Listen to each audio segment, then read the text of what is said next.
Schopenhauer on genius and creativity.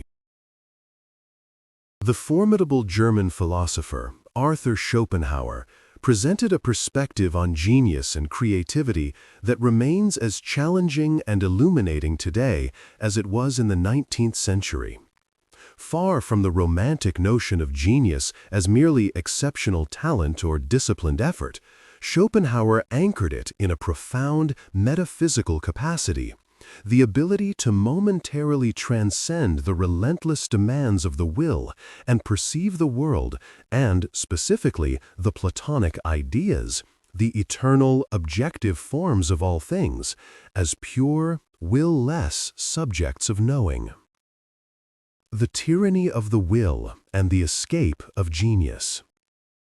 For Schopenhauer, the fundamental reality is the will, a blind, striving, insatiable force that manifests itself in every phenomenon, from the laws of physics to the desires of human beings. Ordinary human consciousness is entirely subservient to the will. We perceive the world only in relation to our practical needs, desires, and goals. This is the principle of sufficient reason, which dictates that we see things in terms of cause and effect, space and time, and our own subjective benefit. The world for the ordinary person is merely a collection of objects to be used, consumed, or avoided, a manifestation of their own personal will. This utilitarian, egocentric perception is the barrier to true creativity. Genius, in this context, is not merely more of the ordinary. It is a qualitative difference, a rupture in this ordinary mode of cognition.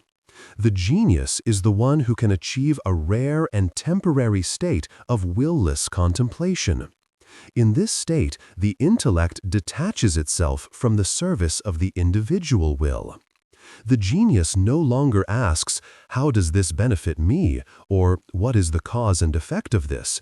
but instead gazes upon an object or phenomenon with complete disinterestedness, allowing the object to reveal its idea. The idea, the substance of creative vision. The Platonic idea is the eternal, essential archetype of a thing. A genius does not merely draw a particular tree better than others, which would be talent. The genius apprehends the idea of the tree, the timeless, pure form that is independent of any specific time, place, or individual manifestation. This contemplative act is profoundly objective, a temporary shedding of the personal self. The resulting creative work, be it a painting, a symphony, or a philosophical treatise, is therefore not a representation of a personal feeling, but the communication of a universal idea captured during this moment of pure insight. This is why Schopenhauer links genius so closely to aesthetic experience. Art is the only human activity that is truly valuable precisely because it is will-less. When we appreciate a great work of art, we are momentarily elevated to the same state as the genius who created it. We cease to be individuals trapped by our own striving and become, for a fleeting moment, the pure, will-less subject of knowing, contemplating the eternal idea communicated by the art.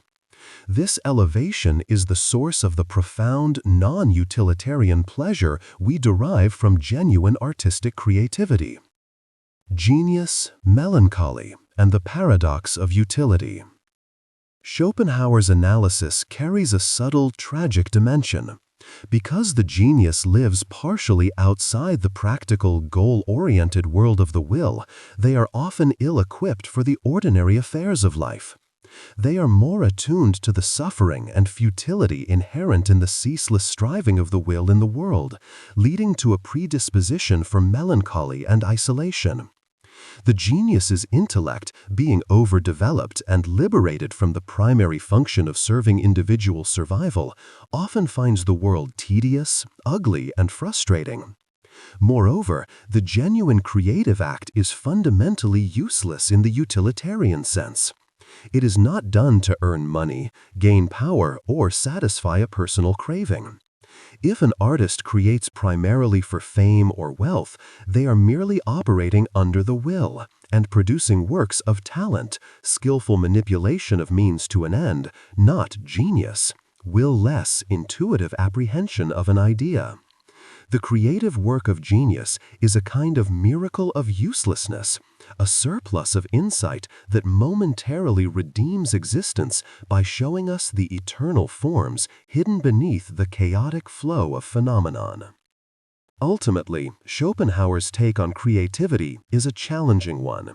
It demands that we see the highest human achievement not as a matter of improved technique or diligent effort, but a rare intuitive grace, a temporary victory over the deepest, most tyrannical force in the universe, the relentless and suffering-inducing will. The genius is the eye of the world that sees its own essence without wanting anything from it. If this journey into the profound and often somber philosophy of Schopenhauer has sparked your imagination, then don't let the contemplation end here. Dive deeper into the world of ideas by hitting that subscribe button and leaving a comment below with your own interpretation of genius. If this video resonated with your own search for the meaning of creativity, a simple thumbs up would let us know we're on the right track.